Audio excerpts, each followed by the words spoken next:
catch a glimpse of me. Don't you worry, it's okay to take a peek. See the magic words now, pretty please.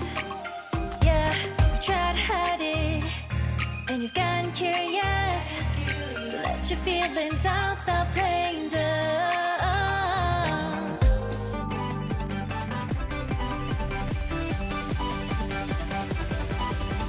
3, 2, 1, go!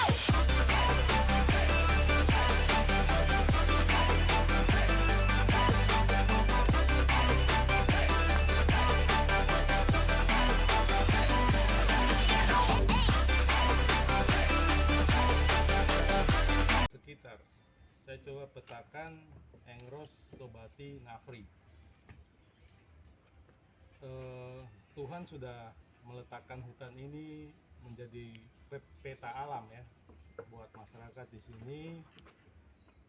Dia tidak hanya sebagai hutan menyerap karbon, tapi juga menjadi dapur bagi masyarakat di 3 kampung tadi.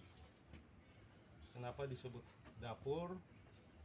Karena di hutan ini mereka jadikan tempat untuk mencari, khususnya bagi mama-mama. Ada bia, ada kerang, ada ikan yang kadang dipakai, dicari setiap sore.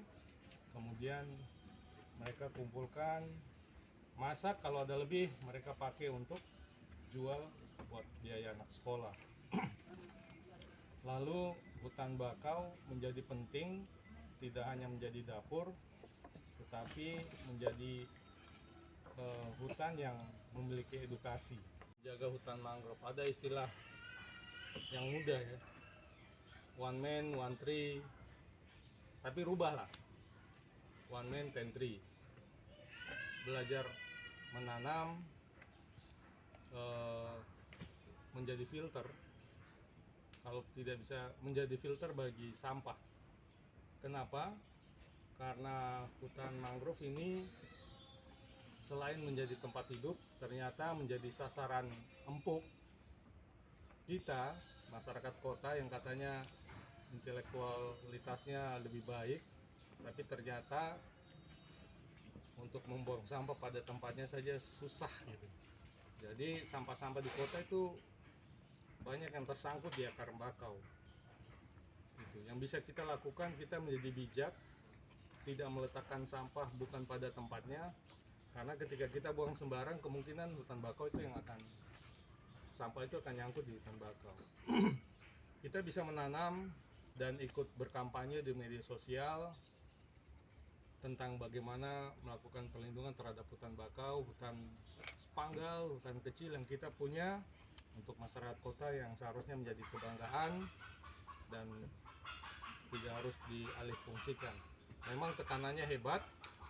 Nah, itulah fungsi media sosial, mengkampanyekan bagaimana menyelamatkan hutan bakau dengan tulisan-tulisan kecil seperti itu.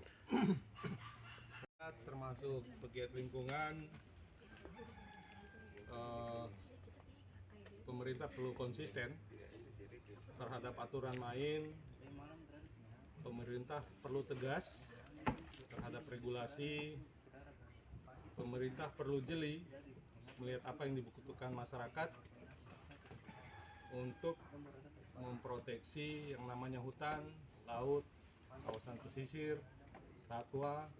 Karena bicara dinas kehutanan ya, semuanya lengkap di situ. Bagaimana sebuah regulasi itu berpihak kepada masyarakat, tidak merugikan masyarakat. Bagaimana regulasi itu justru memproteksi dan bukan justru mengeksekusi. Aspirasi dari bawah penting sekali untuk dilihat, dicermati, dan ditindaklanjuti.